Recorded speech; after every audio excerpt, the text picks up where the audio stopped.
네, 아직도 11명의 세월호 실종자를 찾지 못하고 있습니다. 네, 침몰 원인에 대한 수사가 진행될수록 초동 대응 조치가 미흡했다는 사실이 속속 드러나고 있는데요. 전 해군 해난 구조대 진교중 대령, 또 해상법 전문가입니다. 김현 변호사와 함께 세월호 침몰 사고로 드러나는 논란에 대해 짚어보겠습니다. 안녕하십니까? 안녕하십니까? 예. 먼저 지금까지의 어떤 조사 결과 침몰 이후에 초동 대처에 대한 몇 가지 사안을 좀 짚어봐야 될 것 같은데요. 네. 먼저 오늘 언론에 보도가 됐습니다만 진도 VTS의 사고 당시에 근무자가 자리를 비우고 있었다. 이런 부분이 좀 확인이 됐었는데 어떻게 보십니까? 지금 16명이 2계조로 나눠서 8명씩 근무하게 돼 있는데 예. 2명이 자리를 이탈했다고 보도가 나와 있었거든요. 예.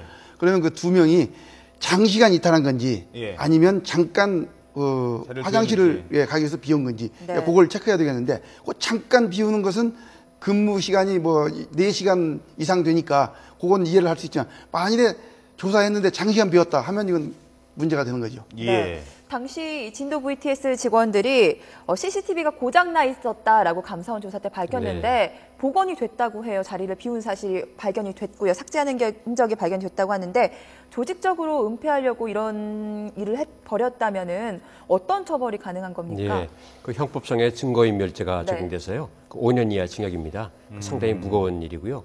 근데 이번 사건 처음부터 보면 해경이 여러 가지를 숨기고 심지어 무슨 삭제하고 동영상도 1시간짜리면 10분만 보여주고 그래서 굉장히 이상한데 철저히 조사해야 됩니다.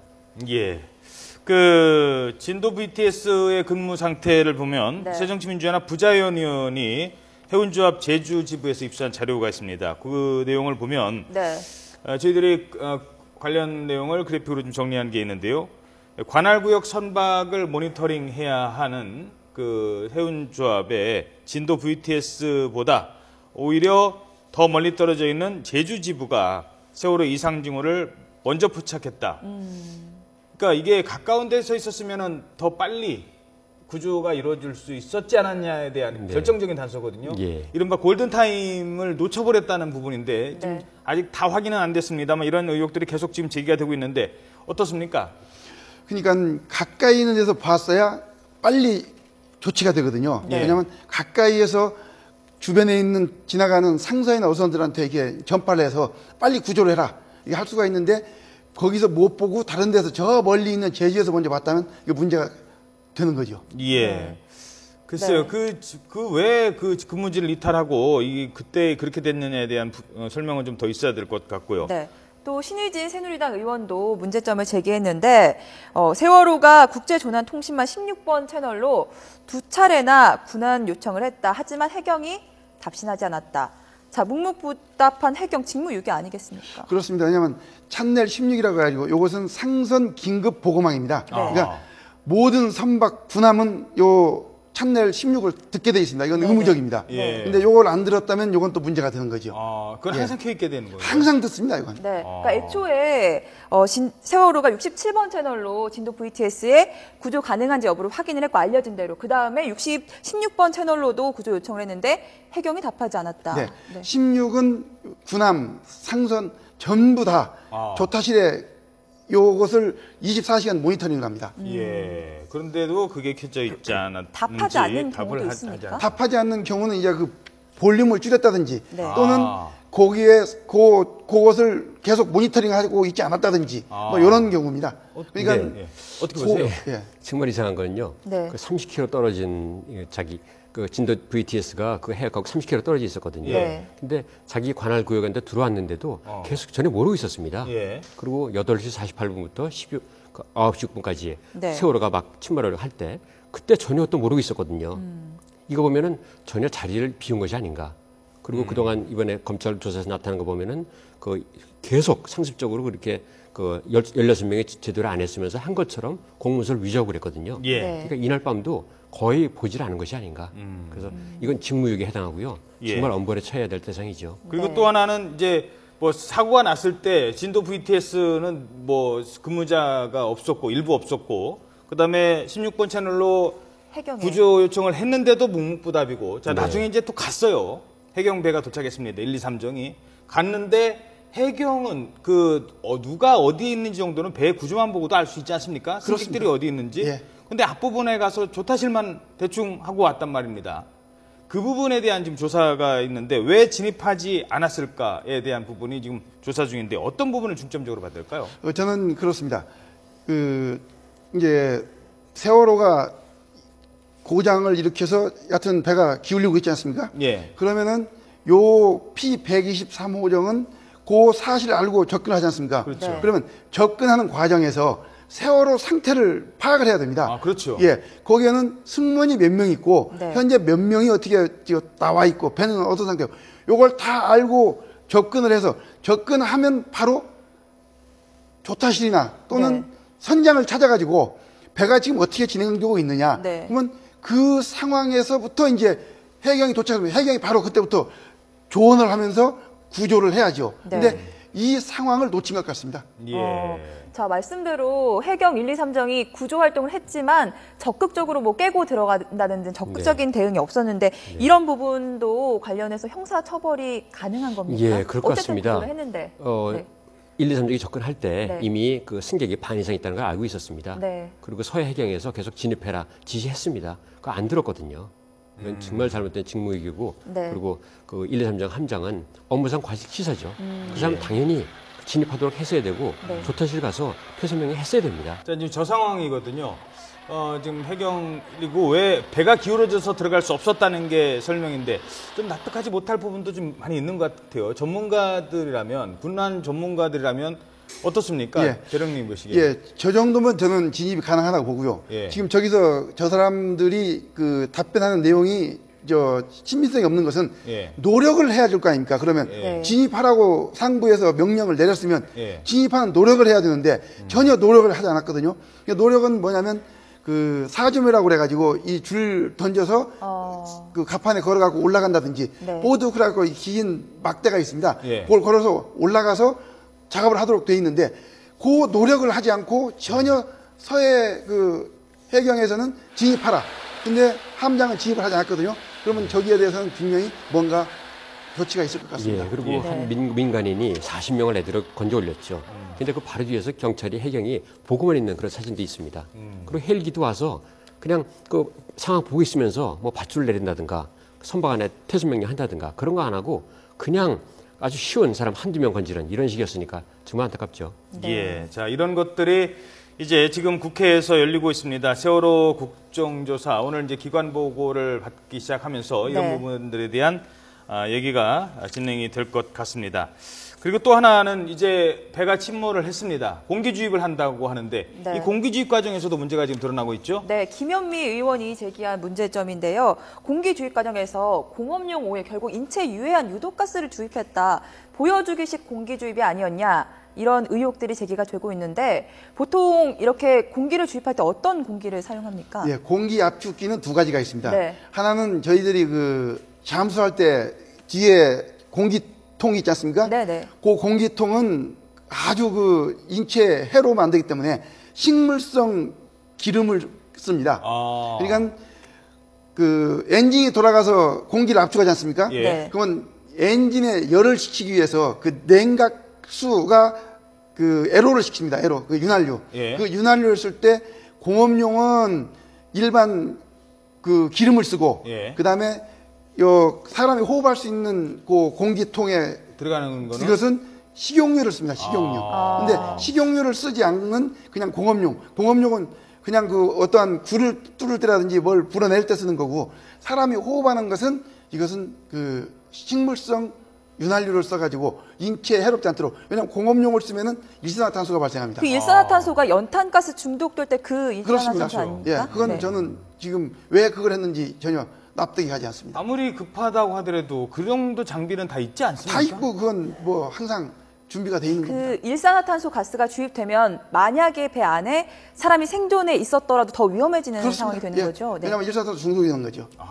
살리려고 했는데 그 안에다 연탄가스 집어넣었다고 생각을 해보십시오. 이게 말이 되는 일이 아닌 게 많은데 자 그런 가운데 오늘 세월호와 쌍둥이 배라고 하죠. 오하마나오 현장 검증 이 현장 검증 변호사님께서 보시기에는 오늘 어떤 걸 중점적으로 봐야 된다고 보십니까? 네, 저는 네 가지로 보는데요. 네. 첫 번째는 그 선장이 퇴선 명령했으면 과연 승객들이 살 수 있었을지. 예. 그걸 알려면은 선실 간의 거리, 그 선실과 그 출구와의 거리, 그리고 과연 봉이 있었는지, 기울어졌어도 봉을 잡고 나올 수 있었는지, 그리고 그 객실과 조타실과의 거리 쉽게 알 수 있었는지 그걸 조사해야 되고요. 예. 네. 두 번째는 그 고박 여부, 고박 시설이 탄탄했는지. 사물을 잘 예, 묶었는지. 예. 그 세 번째는 그 만재 흡수성과 표형수도 체크해야 될 것 같아요. 그렇죠. 완전수성. 예. 목심 같아서는 그 3,000톤 그대로 실어놓고 네. 배가 얼마나 가라앉는지 보고서 그리고 그것을 그것을 만재울선을 넘는지 안 네, 넘는지. 넘지 안 넘지. 예. 그리고 너무 실었으면 평형수를 뺐을 거예요. 네. 배가 올라와야 되니까. 올라가야 되니까. 네, 얼마나 뺐는지 그걸 예. 한번 시뮬레이션 한번 해봤으면 좋겠고요. 예. 마지막으로 조타실에서 방송실이 있었는지 예. 쉽게 퇴소 명령 할 수 있었는지 예. 그 네 가지를 집중적으로 봐야 될 이게 것 이제 같습니다. 불법 개조 여부는 그것도 봐야 오하마나와 되죠. 비교를 하면 알 수 있겠죠. 그렇습니다. 네, 예. 네. 네. 자, 진교는- 교수님, 예. 저기 대령님께서 어떻게 네, 보십니까? 어떻게 보십니까? 만약에 지금 배에 들어갔다, 이 오하마나와의 현장 검증을 하러 가셨어요. 예. 뭐부터 보시겠습니까? 저는 그 변호사님 말씀하신 대로 일단 화물을 다 그대로 채워봅니다. 화물을 다 채우고 그 다음에 그 흘수선이 얼마만큼 갈았는지 그러면은 흘수선이 가라앉으면 배가 출항 못하지 않습니까? 그렇죠. 그러면 평형수를 빼야 되거든요. 그러면 얼마만큼 평형수를 뺐는지 그다음 두 번째는 그 배 실제 조타실에서 기관실하고 이런 비상 통로가 있는지 아. 그다음 실제 배가 그 배 부둣가에서도 그 정도 기울일 수가 있습니다. 한쪽 물을 빼고 화물을 실으면 배가 어느 정도 한 30 정도 기울일 수 있거든요. 예. 이 상태에서 과연 승무원들이나 그 승객들이 탈출할 수 있는지 없는지 이걸 부둣가의 배 계류 상태에서 충분히 다 검증이 가능합니다. 아, 배를 일부러라도 기울여 보겠다. 예, 물을 한쪽을 빼고 화물 한쪽으로 옮기고 웨이트를 주면은 배가 기울립니다. 그러면 그 상태에서 점검이 가능합니다. 아, 네. 그렇군요. 그랬을 때 그 고박 여부라든가 이런 게 돼 있다면은 배가 화면처럼 우리가 봤던 사고 당시의 화면처럼 그렇게까지 넘어가진 않았을 거를. 그렇습니다. 네. 그러니까 자동차 같은 경우는 많이 실지 않고 한 몇 대만 고박을 안 한 상태에서 배를 기울여 놓고 어느 정도에서 자동차가 한쪽으로 쏠리고 뒤집어지는지 그런 네. 것을 다 점검할 수가 있습니다. 예. 만약에 검증에서 화물 뭐 과적이라든지 고박의 문제점, 또 평형수의 문제점이 확연하게 드러난다면 네. 이 검사를 부실하게 한 한국성급이나 뭐 해운조합 이런 곳에도 소송이 가능한 거죠. 아, 그렇죠. 그렇지 네. 않아도 지금 뭐 한국성 같은 경우는 부실 검사한 걸로 추정되는데 네. 이 현장 검증하면 더욱더 혐의가 확실해질 것 같습니다. 예. 자, 오늘 이제 남은 실종자 아직까지 11명이 실종자를 지금 찾지를 못하고 있습니다. 이러면서 1차 정밀수색, 재수색이 이제 끝났고요. 2차 정밀수색을 이제 들어가야 되는데 1차 때와는 뭔가 다른 방식으로 그 어떤 수색 작업이 진행이 되지 않겠습니까? 전문가가 보시기에는 어떤 다른 방법을 써야 예, 될까요? 우선 저는 첫 번째는 해경, 민간, 해군이 한 그 장소를 예. 네. 서로 바꿔야 됩니다. 왜냐하면 하는 작업도 다 다르거든요. 아. 예. 예를 들면 100이라고 그래서 다 100 똑같이 하는 게 아니고 예. 보는 관점도 다 다르기 때문에 네. 한 8, 90은 오버래핑이 되지만 예. 10% 내지 20%는 다 방법이 좀씩 다릅니다. 그러니까 아.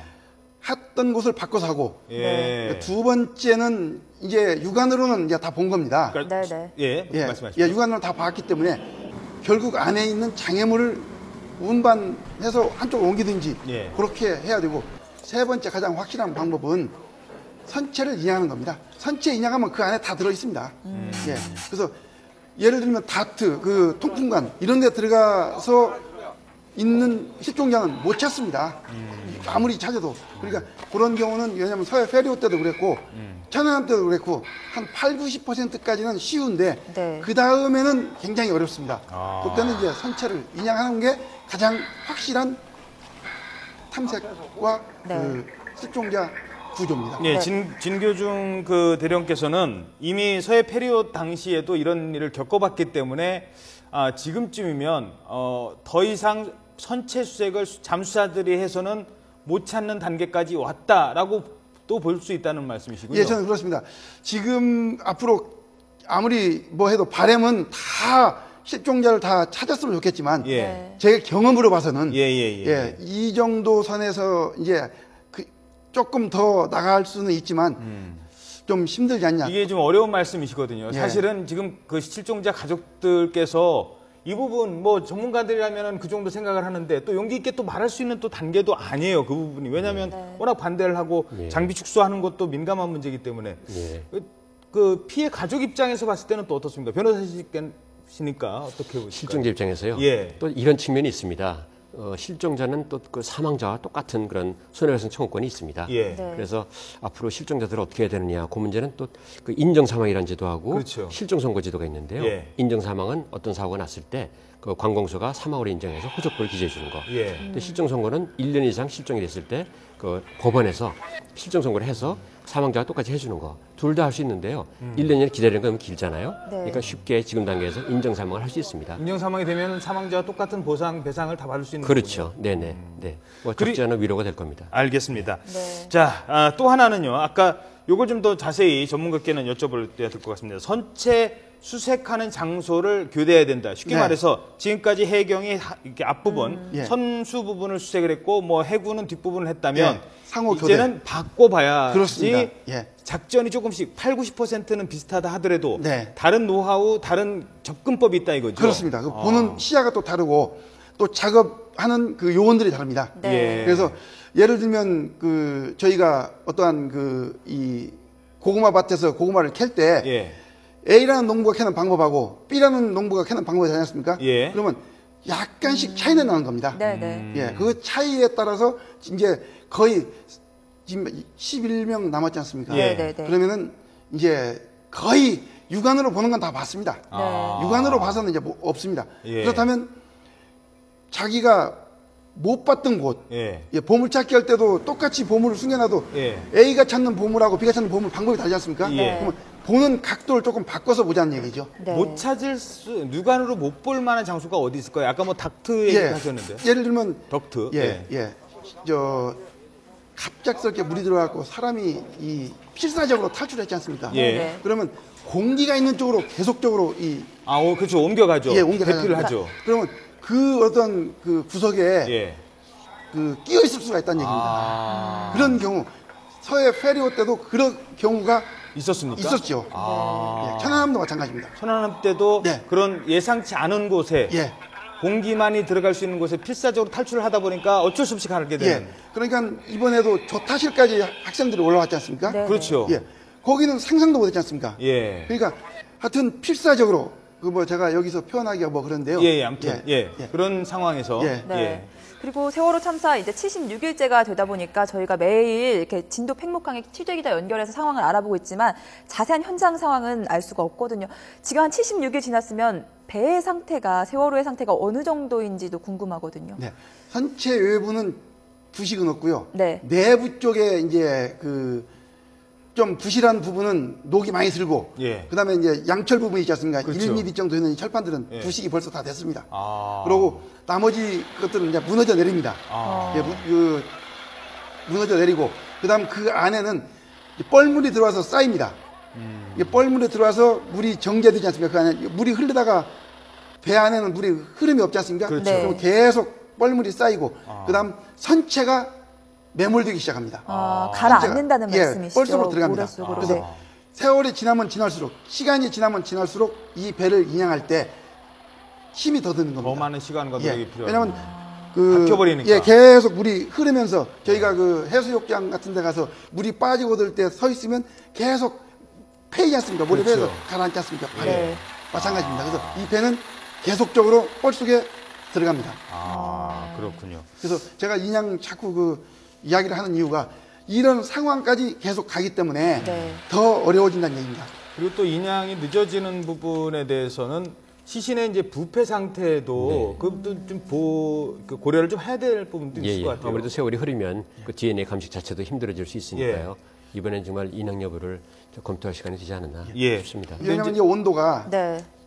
그 4월 16일이라는 그 해수 온도가 10.2도였습니다. 네. 지금은 벌써 18도까지 올라가는데 7월 말 8월 되면은요 해수 온도가 25도까지 올라가면은 예. 부패 정도는 이건 몇 배로 빨라집니다. 예, 그래서 제가 많은 그 경험이 있는데 예. 네. 제가 그 감히 지금 말씀드리는 것은 이런 것을 다 고려했을 때 예. 지금 시점에서는 좀 정확한 판단을 해야 될 것 같습니다. 예. 네. 자, 또 하나가 이제 바로 잠수사 문제 아니겠습니까? 네, 잠수사들도 뭐 76일째 수색을 하면서 굉장히 피로도가 높아졌을 것 같아요. 뭐 얼마 전에 뭐 이렇게 잠수 인력과 장비를 절반적으로 축소한다고 했다가 아주 가족과 논의하겠다는 입장으로 좀 바뀌어가고 있는 것 같은데 이런 부분도 좀 살펴주시죠. 예, 잠수사가 통상적으로 작전을 하면 30일 정도 하고는 한 달 정도 쉬입니다. 네. 쉰다는 건 쉬는 게 아니고 육상에서 트레이닝을 하는 거죠. 체력 보강을 예, 체력 보강하고 또 다시 들어가고 그러는데 지금 70일 이상 이게 작전을 하면은 이제 거의 체력이 고갈 상태입니다. 예, 고갈 상태이기 때문에 바꿔주든지 아니면은 이 사람들이 체력을 다시 보강하든지 먹는 걸로는 되지 않습니다. 예, 영양 섭취로 되지 않고 운동을 해서 근력을 키워야지 근력을 키우지 않으면 작업이 힘듭니다. 그 많은 잠수 인력들이 이번 수습 상황에 투입이 됐는데 그 바꿔줄 정도로 우리 잠수 인력 인프라가 우리나라에 국내에서 가능합니까? 그 제가 민간 잠수사들은 좀 있는 걸로 아는데 네. 군과 경은 이 사안이 만큼 제가 알기로는 다 투입된 걸로 알고 있습니다. 총력 들어왔다. 예, 총력으로 들어왔습니다. 그래서 또 이렇게 길게까지 가지 않을 거라고 판단했기 때문에 총력을 투입해서 요 기간 정도면 이제 어느 정도 끝나고 다음 단계로 갈 거라고 판단해서 투입을 했는데 이후 더 간다면은 이제 잠수사들 어떠한 체력 요 문제도 신경을 써야 될 겁니다. 네, 알겠습니다. 자, 그러면 여기서 네. 그동안에 그 발생했던 그 세월호 참사가 발생한 지 76일째인데요. 아직도 실종자들이 그 어두운 바닷속에 있습니다. 지금까지 세월호 초기 발생 단계부터 1차 재수색이 끝난 오늘까지의 상황을 정리를 해야 하고 질문 계속 드리도록 하겠습니다. 저희가 영상으로 좀 구성을 해봤는데요. 함께 보겠습니다.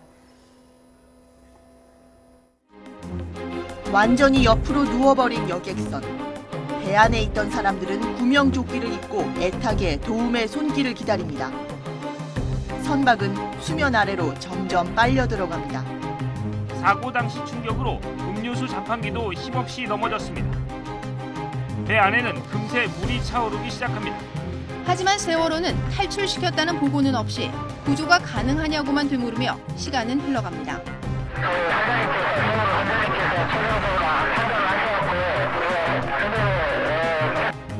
팬티 차림으로 경비정에 오르는 남성. 바로 이준석 세월호 선장입니다. 가족들이 희망을 품고 명단을 기다리는 사이 정부는 구조자 숫자가 160여 명이라고 뒤집었습니다.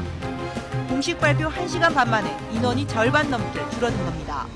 숫자가 저희들이 하다 보니까 좀 착오가 있었습니다. 그래서 앞서 경기도 교육청과 안산단원고 측은 어이없게도 전원 구조라는 잘못된 내용을 학부모들에게 알렸다가 급하게 말을 바꿨습니다. 하지만 자세히 살펴보면 배 뒷부분의 높이가 차이가 나는 것을 확인할 수 있습니다. 객실 위 데크 부분이 객실로 개조된 겁니다. 하지만 세월호는 승객을 제외한 화물만 3,600톤을 실었습니다. 3배 이상 과적한 만큼 폐영수는 승인 조건보다 훨씬 더 적었을 가능성이 높습니다.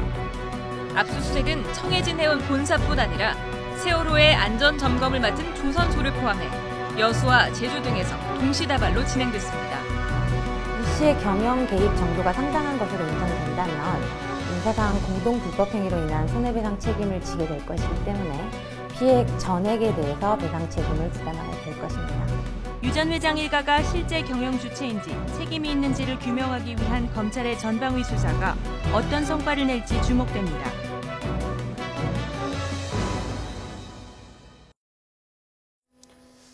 네, 지금 사건 이번 세월호 침몰 사고 발생 이후에 이 국정조사가 드디어 오늘부터 본격적인 활동에 들어갑니다. 네.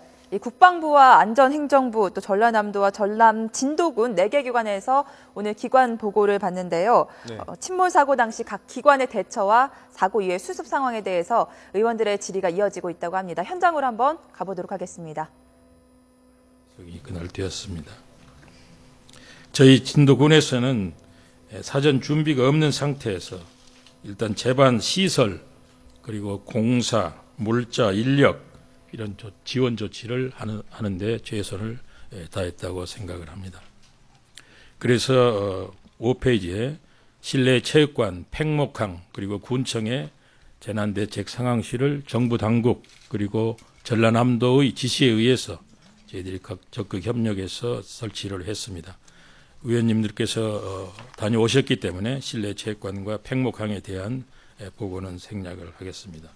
진도군청은 현재 거의 대부분의 사무실이 정부의 이 대책본부 그리고 언론사들의 이 사무실 그리고 브리핑룸 이런 것으로 지금 제공돼서 사용되고 있다는 말씀을 드립니다. 저희 군청 공무원들은 사고 당일부터 오늘까지 24시간 교대 근무를 계속하고 있습니다. 누계로 약 2만 7천 명의 우리 공무원이 근무한 그런 결과가 되고 있습니다. 네, 지금 기관 보고인데요. 네. 진도군청 측의 설명이 있는 것 같습니다. 아마 잠시 뒤에 이 기관 보고 설명 이후에 의원들의 본격적인 질의가 이어질 것 같습니다. 자, 의원들의 질의가 아무래도 뭐 사고 원인, 초동 대처 이런 쪽에 집중될 것 같은데 일단 이 부분 아까 말씀드렸는데요. 선체를 지금 가족들은 일단 배에 좀 상황을 지금 그대로 좀 놔둬라 뭐 이런 가처분 신청과 관련된 움직임이 있었지 않습니까? 네. 어떤 움직임이었죠? 그때 그 선체 가처분 신청을 그 대전 법원인가 어디 대해서 그게 인정이 된 걸로 알고 있는데 예. 그건 이 선체가 움직이면 안 되지 않습니까? 예. 네. 움직이면은 예를 들면 그 안에 평형수라든지 뭐 이런 게 움직이면은 빠져나갈 수도 있고 그러다 보면은 그 세월호 그 선사 측에서는 뭐 아니다라고 이게 또 발뺌할 수도 있지 않습니까? 네. 그래서 이제 이것을 가처분 신청을 내놨는데 네네. 그러면 이제 이것을 잘 보존해야 되는데 보존하려면 태풍도 있고 예. 앞으로 이제 또 작업이 끝나면 어떤 인양 전까지 기간이 있지 않습니까? 네. 그러면 그 안에 그 기간, 그 사이에 이 배를 감시할 수 있는 어떤 감시 시스템을 만들어야 될 겁니다. 이렇게 배가 해난 사고가 났을 때 그 상태로 그냥 두고 조사를 하는 경우도 있습니까? 제일 이상적인 것은 그 현재 상태를 그 네. 보존해서 그 조사를 해야 과적이니 불법 개축이니 평형수니 그런 네. 정확히 조사할 수 있죠. 그래서 최소한 인양하기 전까지만이라도 예. 그 현재 상태를 보존해서 예. 혹시 그 불순한 재산 세력이 예. 그걸 건드릴 수 없게 예. 해야 될 겁니다. 유가족들이 지금 대검에 진정서를 제출한 거죠, 이것과 관련해서요? 그렇습니다. 네네. 알겠습니다. 그러면 그럼 또 인양을 하게 되면은 지금 그대로 못 보고 인양 상태로만 봐야 된다는 그런 단점은 또 있겠군요. 예, 그렇습니다. 그러니까 그 물속에서 조사해야 될 것은 다 조사를 해야 됩니다. 그리고 인양 단계에서 그 변질될 내용, 예. 변화될 내용에 대해서는 물속에서 그대로 다 봐야 됩니다. 그렇군요. 물속에서 배를 인양할 때 어떤 부분들이 특별히 달라질 수 있습니까? 예를 들면 평형수가 바뀔 수가 있고요. 예, 그 안에 유류가 또 새 나올 수도 있고. 네. 예, 그러면 유류를 얼마 실었는지, 그래야 그 배의 어떤 무게 중심이 얼만큼 줄이기 위해서, 네. 그러니까 흘수선까지 낮추기 위해서 기름을 실어야 될 적정량을 실었는지, 물을 얼만큼 뺐는지, 그다음에 화물을 고박했는지 안 했는지 이런 것들은 이제 다 물속에서 현재 있는 상태에서 다 보면 볼 수가 있습니다. 그럴 때 지금 과적이 문제되고 있는데요. 예. 그 화물들이 혹시 쏟아지는 일이 없게 그걸 좀 미리 다 비디오 촬영을 해서 어떤 화물들이 있었다는 거 혹시 쏟아지면 그것도 다시 회수해서 예. 그 총 물량을 무게를 재야 되겠죠. 네. 그리고 또 하나 이게 이제 인양과 관련해서 사고 원인을 밝히는데 초동 대처와 사고 원인을 밝히는 데 대한 그 중요한 그 순간들이 있지 않습니까? 네. 저희들이 그 그래픽으로 시간대별, 준비를 네. 한 게 있죠. 네. 화면을 잠깐 보도록 하겠습니다. 네, 먼저 16일 8시 55분에 제주 VTS에 구조 요청이 들어왔고 9시 5분에 제주 VTS와 마지막 교신을 했고요. 9시 6분에 1분 뒤죠. 진도 VTS와 뒤늦게 교신을 시작해서 9시 7분에 첫 교신이 됐고요. 이 과정에서 제주 VTS에 구조 요청을 하고 진도 VTS 가까운 첫 교신을 성공하는 데까지 12분이 소요됐습니다. 예. 자, 그리고 네. 시간대별 기울기가 나오고 있습니다. 네, 2014년 4월 16일 오전 10시 8분 세월호 선체는 한 70도 정도 기울어 있었고 9분 뒤인 10시 17분에 기울기가 108도. 이때는 선체 안에서 마지막 카카오톡 메시지가 발송됐던 것으로 기록된 시간이기도 합니다. 10시 20분이면요. 선체는 거의 전복돼 가라앉고 있었던 때라고 볼 수 있는데 가족 대책위에서 10시 8분부터 20분 사이에 영상이 없다고 해경이 촬영한 영상에 네. 그 중요한 순간의 영상이 없다. 이런 부분을 지금 문제를 삼고 있는 거죠. 네. 그건 참 이상하고요. 예. 혹시 거기 무슨 중요한 내용이 있는 것은 아닌가. 거기 혹시 뭐 도움을 요청하는 학생들이 문을 두드리고 그랬는데 혹시 그런 것들을 촬영한 것들을 혹시 뺀 것이 아닌가. 해경이 혹시 불리한 자료를 혹시 일부러 삭제한 것은 아닌가. 그런 의구심이 듭니다. 그렇군요. 네. 자, 이런 부분이 뭐 찍힌 영상이 실제로 해경이 갖고 있을 수도 있을까? 어떻습니까? 쭉 촬영을 하지 않습니까? 통상 촬영 군도 그렇고요, 경찰도 그렇고 모든 것을 증거로 남기기 위해서 계속 촬영을 해서 보호를 갖고 있습니다. 근데 이제 그것은 제가 볼 때는 뭐 고장이 났다든지 그 시간대, 근데 그건 불가능하고 이제 뭐 여하튼 분리하면 이게 좀 그런 것 같습니다. 예, 그 부분에 대한 그러니까 지금 말씀하신 것처럼 의혹이 있다면 이런 부분에 대한 해경의 적극적인 좀 해명이 좀 있어야 될 것 같고요. 마지막으로 이제 인양과 관련해서 한 가지만 더 여쭙겠습니다. 페리오가 인양한 게 얼마 만에 인양이 됐죠? 서해 페리오는 3주 걸렸습니다. 3주요. 예. 그리고 천안함은 얼마나 걸렸습니까? 4주 걸렸습니다. 4주. 예. 그 천안함과 페리오 그리고 이번 세월호의 차이점은 법적 다툼이 물론 뭐 천안함도 그렇고 페리오도 있었습니다만 당시 상황과 지금 상황이 많이 다르기 때문에 인양이 늦어진다 이런 측면도 있지 않겠습니까? 저는 그렇게 보지 않습니다. 왜냐하면 서해 페리오하고 요 세월호하고 딱 복사판입니다. 예, 그때도 인원을 많이 실어서 과적, 그다음에 기상 불량, 그다음에 침로 변경, 항로 변경 이런 거에 의해서 배가 전복됐거든요. 근데 그때도 인명 구조를 하는데 그때는 해수 온도가 한 5도까지 올라갔습니다. 3주 지나니까 더 이상 그 시신의 형체를 알아볼 수 없을 정도로 많이 부패가 됐다. 따라서 그때는 인양이 빠르다. 그래서 인양하는 게 전부 다 결국 구조하는 거다. 그래서 바로 인양으로 돌린 겁니다. 중요한 단서가 될 수 있겠습니다. 해수 온도가 실종자의 어떤 부패라는 부패 정도, 이런 어떤 또 아는 부유물들의 부패 정도, 이런 것들을 결정적인 요소가 되는데 시간이 가면 갈수록 더 어려워진다는 말씀이시죠? 그렇습니다. 그래서 해수 온도가 10도, 8도에서 10도 정도 되면은 냉장고 있지 않습니까? 냉장고에서 맥주 꺼내서 드실 때 그 시원한 맛, 그 맛인데 25도 정도 올라가면은 해수욕을 할 수 있을 정도의 온도입니다. 그러니까 부패 정도가 예를 들어서 10도에서 한 달 걸리면 25도에서는 뭐 한 3, 4일이면 그냥 부패가 됩니다. 날이 더 더워지기 전에 수습 과정이 좀 원만하게 마무리가 돼야 할 텐데 바다를 누구보다도 잘 아는 진교중 해난 구조 전문가 대령님의 말씀이시라는 점도 왜냐하면 또 자칫 또 방송을 보신 분들께서 오해를 하실 수 있는 부분인데 용기 있는 말씀 감사드리겠습니다. 법률 전문가로서는 이 사건 어떻게 좀 이제 정리를 해야 되는지 말씀을 좀 해주시죠. 어떻습니까? 11분 빨리 수습을 해야 되겠습니다만 또 지금 말씀하신 여러 가지 점 고려해서 인양 시점을 신중하게 결정을 해야 될 것 같고요. 그리고 무엇보다도 정부가 정말 진솔하게 정말 같이 슬퍼하는 마음으로 시청자들을 위로하면서 또 설득을 해야 된다고 생각합니다. 알겠습니다. 네, 지금까지 전 해군 해난구조대 진교중 대령 그리고 해상법 전문가 김현 변호사였습니다. 두 분 오늘 말씀 고맙습니다. 고맙습니다.